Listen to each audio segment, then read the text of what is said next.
근데요, 형사님들. 14세 미만 촉법 소년이라고요. 저 처벌 안 받잖아요. 근데 우리 못 잡아갈 텐데. 우리 촉법 소년이거든요.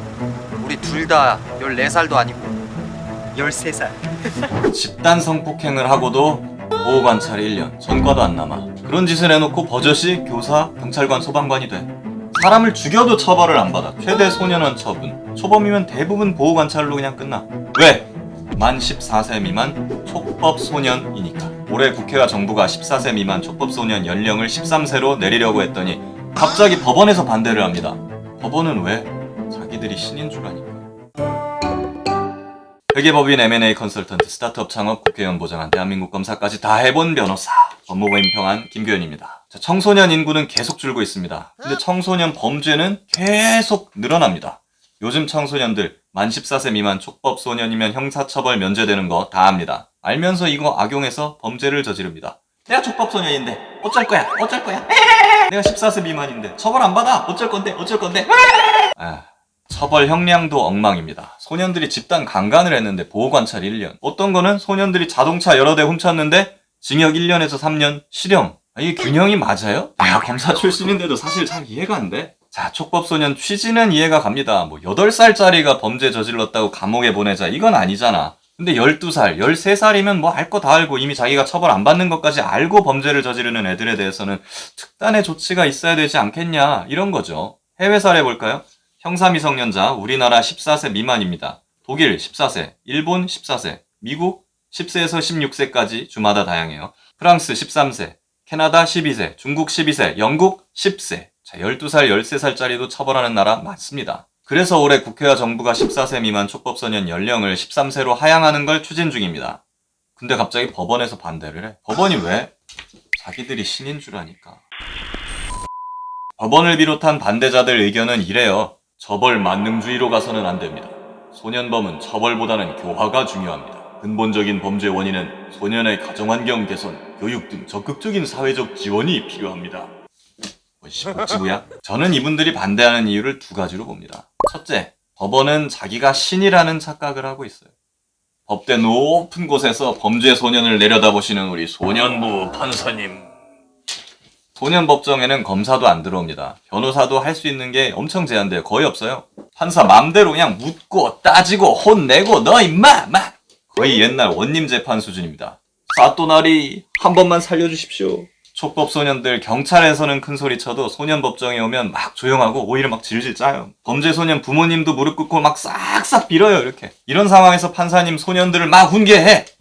그러다 보면은 뭐 이 정도면 됐겠지 뭐 반성하고 있으니까 뭐 얘네들도 잘 가르치면 착하게 될 거야. 뭐 이런 심리가 발동하기가 쉽습니다. 심지어 법정에 피해자는 당연히 없고 검사도 없습니다. 형사재판에서 피고인 약하게 처벌하면 봐주면 어떻게 돼요? 검사가 바로 항소합니다. 근데 소년법정은 검사가 없어. 좀 봐준다 그래서 아무도 뭐라 하는 사람이 없어. 심지어 범죄 소년을 아무것도 안 하고 보호관찰도 안 하고 그냥 풀어줘도 이거 불처분 결정이라고 그래요. 이래도 피해자 검사는 아무것도 할 수 있는 게 없습니다. 그냥 손가락 빨면서 보고만 있어야 돼. 왜 이러는가? 왜 이렇게 된 거예요? 사람은 항상 자기 능력을 과대평가합니다. 소년부 판사님들 능력이 없다는 게 아닙니다. 이분들 공부 엄청 잘했던 분들이죠. 능력 엄청 좋아요. 근데 그게 함정이에요. 자기들 능력이 뛰어나니까 범죄 소년들을 교화할 수 있다고 믿는 거예요. 오히려 중범죄를 저지른 소년일수록 교화하기가 어렵겠죠. 근데 게임 난이도가 높으면 막 더 해보고 싶지. 판사 입장에서도 난이도가 높을수록 막 도전해보고 싶은 거야 그냥.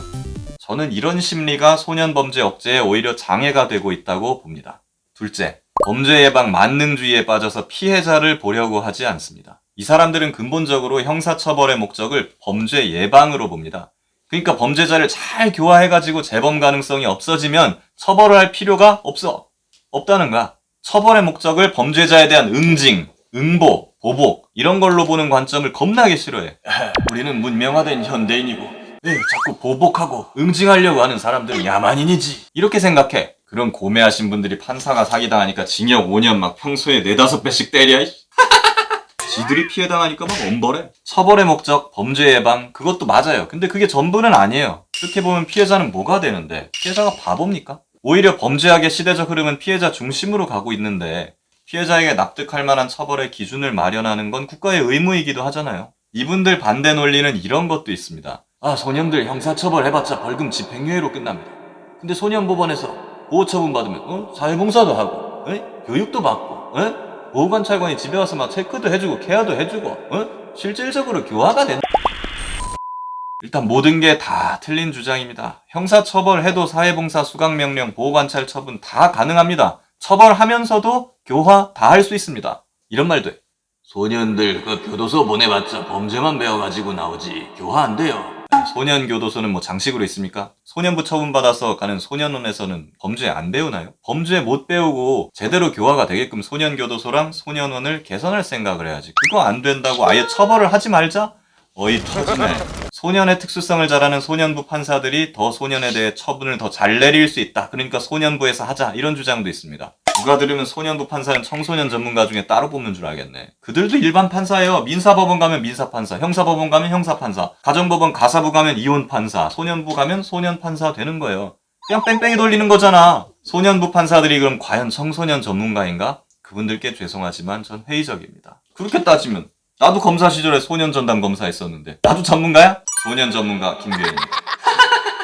자, 촉법소년 연령 하향한다고 이제부터 소년들이 범죄 저지르면 무조건 형사처벌되느냐? 그것도 아니에요. 법이 바뀌어도 대부분 잡범들은 여전히 지금처럼 소년법원으로 가서 보호처분 받을 겁니다. 바뀌는 거 거의 없습니다. 다만 법을 악용해서 정말 끔찍한 범죄를 저지른 소년들, 얘들만 형사처벌할 수 있는 길을 좀 터주자는 겁니다. 진정한 교화는 뭐냐?